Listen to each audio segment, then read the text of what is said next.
Please subscribe and don't forget to press the bell icon to get notified whenever we upload a new video. Let me ask Kapil Kaul to shoot his first question to you. Kapil, we've got the minister here with us. Go ahead.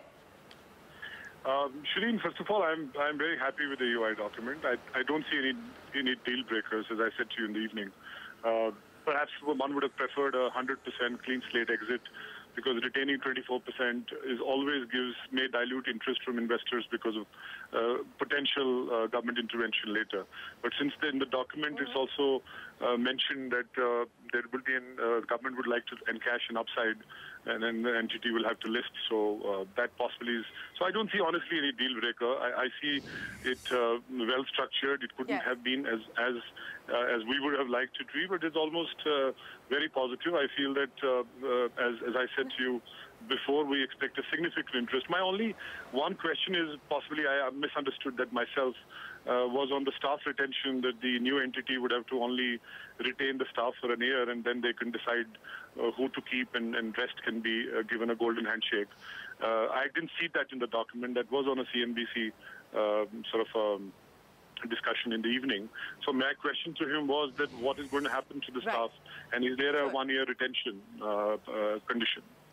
Yes, certainly. Well, first of all, I want to thank Kapil for his praise. That's very generous of him. Thank you very much, Kapil. Obviously, in government, we have to balance many different interests, and I think we've tried to do that through the structure that we've created, through the conditions that we've created.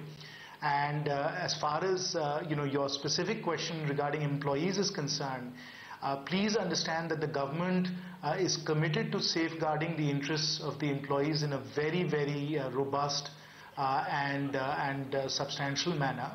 And first and foremost, we believe that employees have a very bright future ahead of them, because the new airline that has now been created is really, I'm sure, going to do extremely well going forward. So they have a very bright future ahead of them. And because of the ESOP that we are creating, they have an opportunity with an ownership stake to actually profit from this future as well. The other very important thing that the document, the information memorandum, clarifies is that all the back wages that the Dharamadhikari committee had recommended for employees are going to be paid to them, and that will be the obligation of the government. So it's 1,298 crores is the assessment of what those numbers are going to be, and we as government are committed to ensuring that employees get all of that. So those are two very, very important commitments we've made. Now that the information memorandum is out and the formal disinvestment process has begun, we are going to now sit down with the various different employee groups and talk to them and to see what it is that we should put in place for their protection and for their future going forward.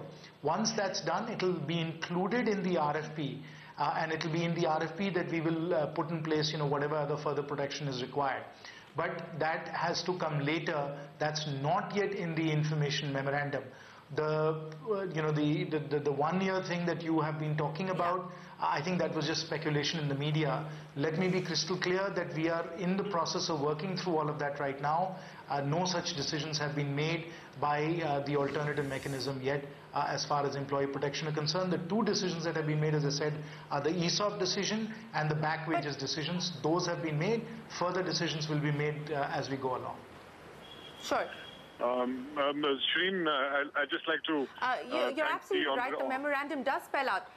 Sorry, just 1 second, Kapil. I'll just come to you for the follow-up. But if I could follow up with the minister... Okay, go ahead. Go ahead, Kapil. No, I wanted to thank him for this clarification. I think earlier in the evening it was reported that it is 1 year. I actually was surprised, and my comment was that in this election year and generally for only 1 year retention was surprising. So I'd like to thank you for clarifying this. That's a very important strategic sort of input, which could have basically made sure that the transaction would be interpreted differently. So I think since he has clarified, it's pretty positive.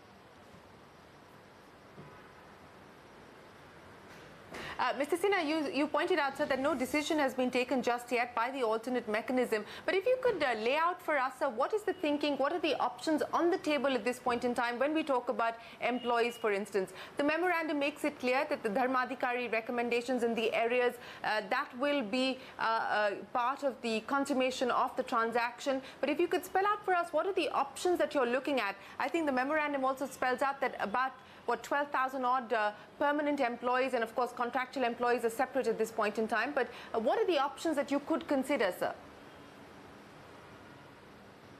Of course, I can't get into that right now, Shireen, because that is really the consultation process that is underway now, and that will now pick up pace now that the formal disinvestment process has begun. So, the CMD of Air India, Shri Pratap Kharola Sahab, is going to sit down. He's going to meet with the employee groups. The transition team is going to meet with them. We're going to see what is possible, what is not possible, and we'll work all this out, and then we will place it in front of both the core group of secretaries that looks at all these decisions, as well as, of course, the alternative mechanism chaired by the Honorable Finance Minister to come up with their decisions on this. But that process has now begun. I can't talk about exactly what the details are in that process right now. Okay.